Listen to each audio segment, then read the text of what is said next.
Français, française, petit français, jeune français, moyen français, vieux français, futur français. Personne n'étant française, mais ne l'étant pas encore. L'heure est grave, mes amis.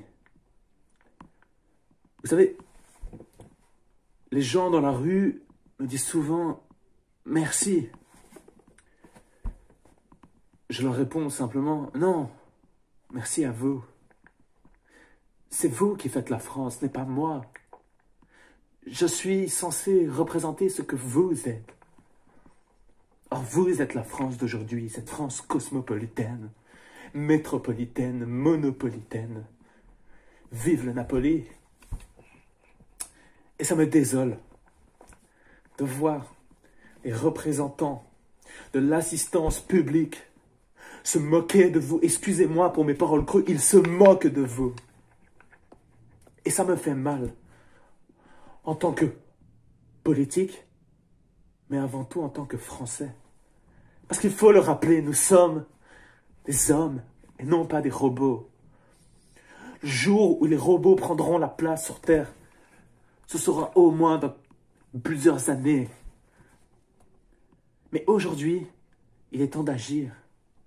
Et pas agir dans le sens des non-priorités, mais agir dans le sens des priorités. J'ai vu beaucoup de gens qui m'ont dit qu'ils n'aiment plus leur pays. Ils n'aiment plus leur patrie. Ils n'aiment plus leurs enfants. Ils se sont inscrits sur plateau pour faire des parties endiablées de Uno. Vous savez ce que je leur réponds à ces Français, moi? Je leur réponds, je comprends. Je comprends. Vous ne vous sentez plus chez vous. Avant, vous vous baladiez, il y avait des belettes, des castors, des ornithorynques, des fardes, des classeurs. Vous pouviez trouver tout ça dans la nature.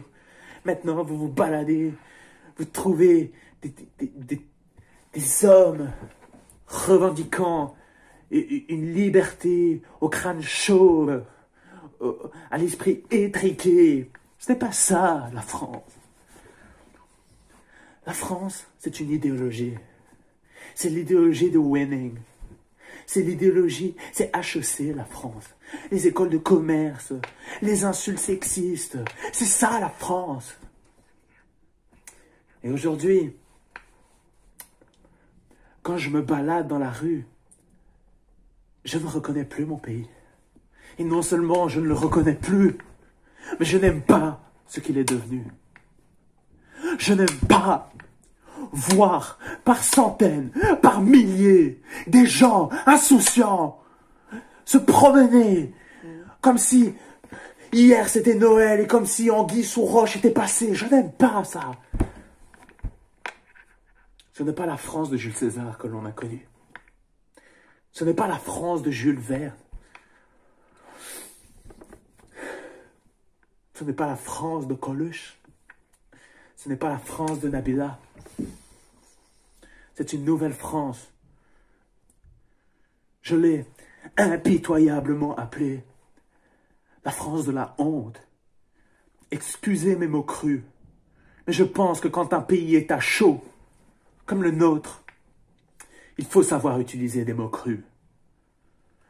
Quand je pense que chez Picard, on me refuse l'accès d'une simple visite, parce que oui, en tant que simple citoyen français, j'aime à visiter Picard ou autre grande surface.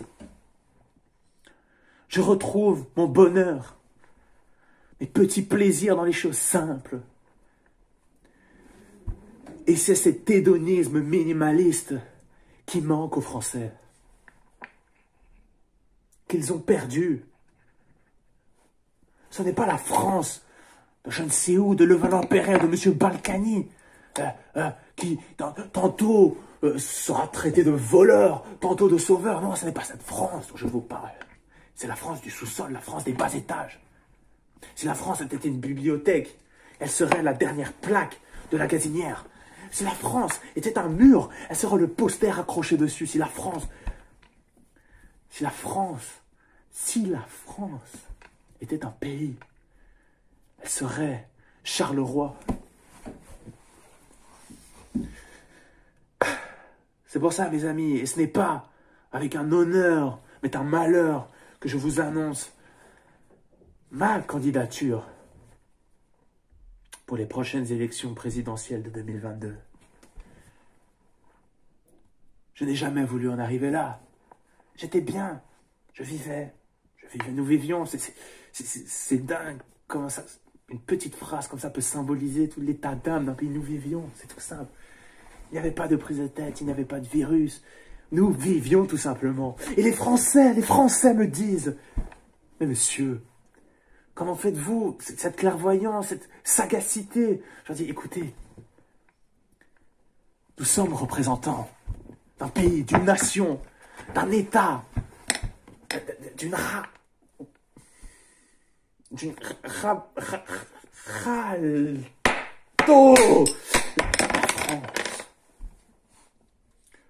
Nous sommes représentants de la race humaine. Voilà. Les humains, c'est comme les papillons. Mais la France, elle, n'est pas un papillon. La France, elle est à part entière. Et quand je vois M. Macron défendant le service public, les forces de l'ordre, les admins des pages Facebook, je me dis que c'est du gâchis. C'est trop facile. C'est manger le surimi sans savoura. Mais le plus important, c'est quand il savoura. Et que sa défaite, il l'avouera. C'est fulgurance. C'est très d'esprit, vous savez. C'est très français. Lamartine disait, si l'on meurt dans ce pays, c'est qu'on a été heureux dans ce pays. Par contre, si l'on quitte ce pays, c'est qu'on mourra dans un autre pays.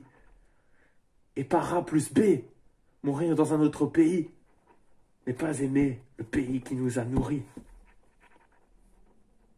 Et moi, j'admire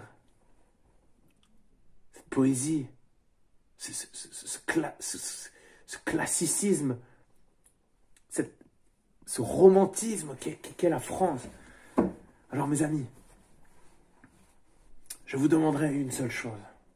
Non pas une, si une, non pas deux, non pas trois, non pas quatre, non pas 18, non pas 20, non pas 15, non pas 50, non pas 82, non pas 82 582, mais une seule chose. Faites confiance aux Français.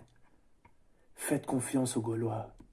Faites confiance au plafond. Faites confiance aux Comores. Faites confiance aux communs des mortels. Faites confiance aux taille-crayons. Faites confiance aux billes. Faites confiance à tout.